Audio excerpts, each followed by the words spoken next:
Welcome to the Fluent English DCD podcast. We are here to make learning English fun, practical, and easy. Whether this is your first time tuning in or you've been with us for a while, we're thrilled to have you here. I'm Jeff. And I'm Emma. No matter where you are on your English learning journey, whether you're just starting, working towards fluency, or refining advanced skills, this podcast is for you. We speak at a medium speed to make it easy to follow, and you can always adjust the playback speed if needed. Each episode of this podcast focuses on a specific topic relevant to everyday conversations. English exams like IELTS and TOEIC, or casual chats with friends. We'll guide you through 5 common questions on the topic, share tips for answering naturally, and teach you 5 useful expressions to boost your fluency. Exactly, Jeff. By the end of each episode, you'll gain practical answers you can use right away, and expressions to make your English sound more fluent and natural. But before we jump into today's episode, let's introduce the DCD approach. Daily, consistency, and discipline. These principles are the foundation of our podcast and your English learning success. The DCD approach is all about taking small, consistent steps every day to achieve big results. You don't need hours of study or the perfect moment. Just show up daily, even for 10 or 15 minutes. Over time, you'll see amazing progress. Let's break it down. Daily means practicing English every day. It doesn't have to be long. Just a short session can make a difference. For example, you can watch a short video, listen to a song, or read a paragraph from a book. Consistency is the key to making daily practice effective. If you practice regularly, even for a few minutes, you'll notice big improvements over time. Think of it like watering a plant. If you water it every day, it will grow. The same happens with your English skills. And discipline means sticking with your practice, even on days when you don't feel like it. We all have busy days, but discipline helps you stay on track and reach your goals. With this foundation, we're ready to dive into today's episode and explore how the DCD approach can transform your English practice. Feel free to pause the episode anytime to jot down notes or reflect on how you can apply these tips to your routine. If you found this episode helpful, don't forget to like, share, and subscribe to our channel so you don't miss upcoming episodes filled with tips and lessons to take your English to the next level. Take 5 seconds to hit that subscribe button right now. Thank you so much for your support. Let's get started on today's episode and start improving your English together. Hi everyone, welcome to the Fluent English DCD podcast. I'm Jeff, and today's topic is books. Books can be a fun and immersive way to improve your vocabulary and comprehension.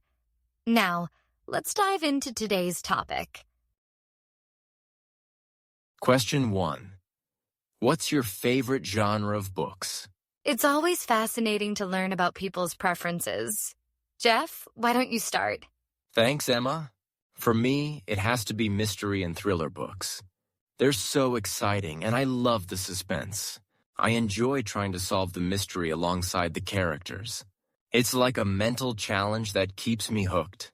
Authors like Agatha Christie and Dan Brown are my absolute favorites. Christie's Murder on the Orient Express is a masterpiece, and Dan Brown's The Da Vinci Code is such a thrilling ride. Every twist and turn keeps me guessing. Mystery books are such a great choice, Jeff.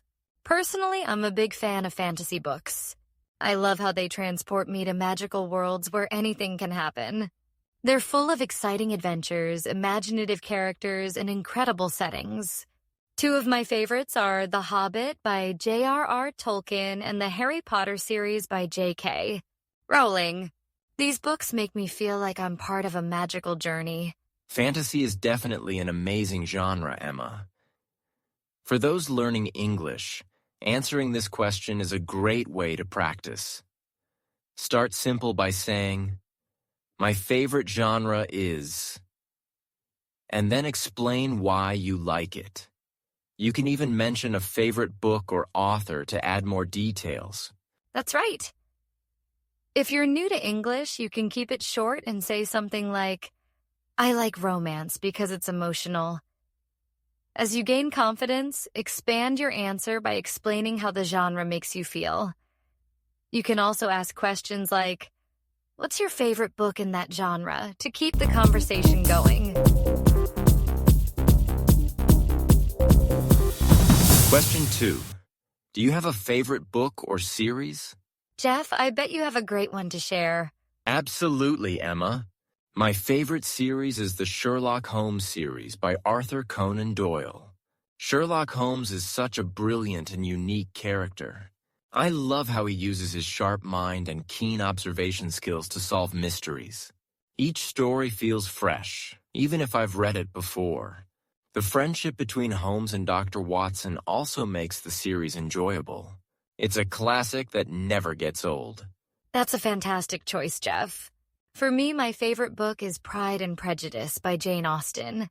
The story is timeless, and I adore the witty dialogue and humor. Elizabeth Bennet, the main character, is strong, independent, and so relatable. The way Jane Austen explores relationships in society is both clever and thought-provoking. Every time I read it, I fall in love with it all over again. Great pick, Emma. If you're answering this question, it's helpful to explain why the book or series is special to you. For example, I love the Percy Jackson series because it's fun and teaches me about Greek mythology. Adding personal reasons makes your answer more engaging.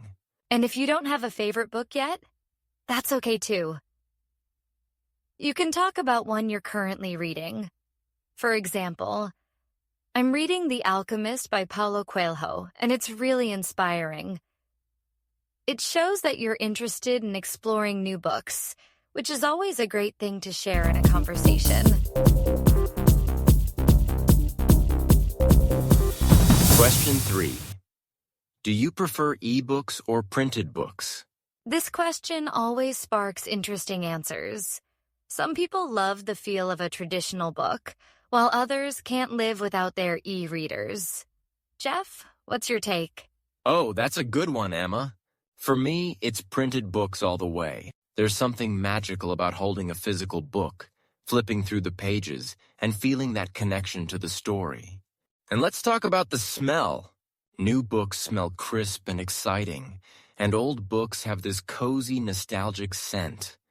It's like stepping into a library full of history. Plus, reading a printed book feels like a little escape from all the screens in my life. What about you, Emma? Are you team ebook or printed book? Honestly, I love both, but I lean toward ebooks. The convenience is unbeatable. Imagine carrying an entire library in your pocket. When I travel, I can switch between books without lugging around a heavy bag. And I love that I can adjust the font size no more squinting at tiny text. But I won't lie. There's nothing like curling up on the couch with a printed book. The texture of the pages and even the sound they make when you turn them, it's so satisfying. I can see why ebooks are so popular, Emma. They're definitely practical. For anyone listening, if you're answering this question, think about why you love your chosen format. For example, I like ebooks because they're light and portable.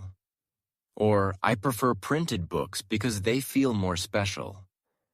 It's not about what's better. It's about what works for you. Absolutely, Jeff. And if you're discussing this with someone, don't stop at their answer. Ask questions to keep things lively. For example, what's your favorite place to read an ebook? Or do you have a favorite bookstore for printed books? These follow-ups can spark fun and unexpected stories. Question 4. Have you ever been to a book signing or literary event? These events are like a backstage pass to the world of books. Jeff, have you had the chance to attend one? Oh, I sure have, Emma. I attended a book signing hosted by John Grisham. Meeting him was an incredible experience. He shared stories about his writing process, how he crafts suspenseful plots and relatable characters. He even talked about the challenges of writing legal thrillers, which was fascinating. The best part? He signed my copy of A Time to Kill. I experienced a sensation akin to meeting a rock star. How about you, Emma? That's amazing, Jeff. I once attended the Edinburgh Literary Festival, and it was incredible. So many authors giving talks, hosting workshops, and just mingling with readers. One highlight was a children's author explaining how they create lovable, relatable characters. It was so inspiring. I even bought a couple of signed books to remember the day. That sounds like such a vibrant experience, Emma. For anyone listening, if you've been to a book event, share the details. Talk about the authors you met, the atmosphere, or any standout moments. For instance, I went to a poetry reading last summer and the poet's performance brought the words to life. Stories like that stick with you. And if you haven't been to one yet, don't worry. Talk about the event you'd love to attend. For instance, you might say, I've never attended a book signing, but meeting J.K. Rowling would be an incredible experience. Ask follow-up questions like, which author would you love to meet? Or, what's your dream literary event? Conversations like this are full of possibilities. Question 5. What kind of books are popular in your country? This is a great way to share cultural insights. Jeff, what kind of books are popular in your country? Jeff, in the U.S., thrillers and mystery novels are very popular. Authors like Stephen King and James Patterson are bestsellers. People enjoy books that keep them on the edge of their seats. Book clubs often choose these genres because they lead to lively discussions. How about in the UK, Emma? In the UK, historical fiction and classic literature are always in demand. Authors like Hilary Mantel and Ian McEwan are widely read, and classic authors like Jane Austen and Charles Dickens remain beloved. Many people also enjoy crime novels set in quaint British villages. They're a unique mix of mystery and charm. To answer this question, name a genre or author that's popular in your country and explain why it's loved. For example, in Japan, manga is extremely popular because it's entertaining and covers a wide range of topics from fantasy to everyday life.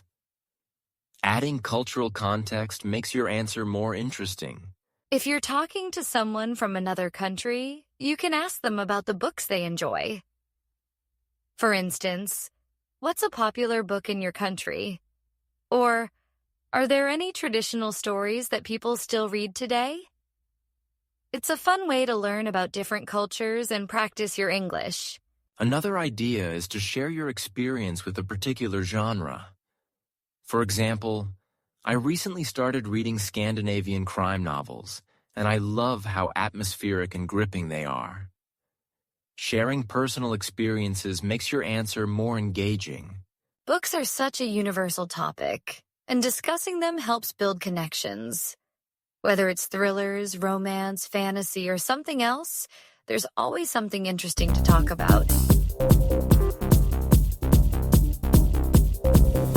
Now let's learn 5 fun book-related idioms that you can use in everyday conversations. 1. Don't judge a book by its cover. Don't judge a book by its cover. Don't judge a book by its cover.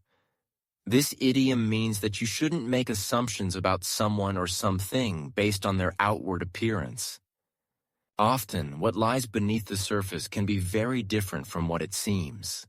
Example: she looks quiet, but don't judge a book by its cover. She's very outgoing. Or, the restaurant doesn't look fancy, but don't judge a book by its cover. The food is amazing. 2. An open book. An open book. An open book. This idiom describes someone who is very transparent or easy to understand. They don't hide their thoughts or feelings, making it simple for others to know what they're thinking or feeling. Example: he's like an open book. You always know what he's thinking. Or, her emotions are an open book. You can tell when she's happy or upset. 3. To read between the lines. To read between the lines? To read between the lines. This idiom means to look for a deeper or hidden meaning in something that is said or written. It's about understanding the unspoken or implied message. Example: if you read between the lines, you'll see that he's not actually happy with the decision. Or, the letter seemed positive, but reading between the lines, I think they're hesitant. 4. By the book, by the book, by the book. This idiom refers to following rules, guidelines, or procedures very strictly or exactly as they are written. It's often used to describe someone who is very rule-abiding. Example: the new manager does everything by the book. Or, if you do it by the book, there won't be any mistakes. 5. A real page turner. A real page turner. A real page turner. This idiom is used to describe a book that is very exciting and engaging, making it hard for the reader to stop reading. It's often used for thrillers, mysteries, or novels with lots of suspense. Example: the mystery novel I'm reading is a real page turner. I can't wait to see what happens next. Or, this biography is such a page turner.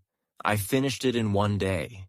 These idioms are a great way to make your English sound more natural and expressive. By understanding and using them, you can add a lot of personality to your conversations. Try using them in your next chat about books or anything else. Today, we explored 5 common book-related questions, shared tips to answer them confidently, and learned 5 useful idioms to enhance your English. Books are not just about stories. They're a wonderful way to connect with others and expand your imagination. So, use what you learned today in your next conversation about books. Don't forget to subscribe to the Fluent English DCD podcast for more exciting episodes.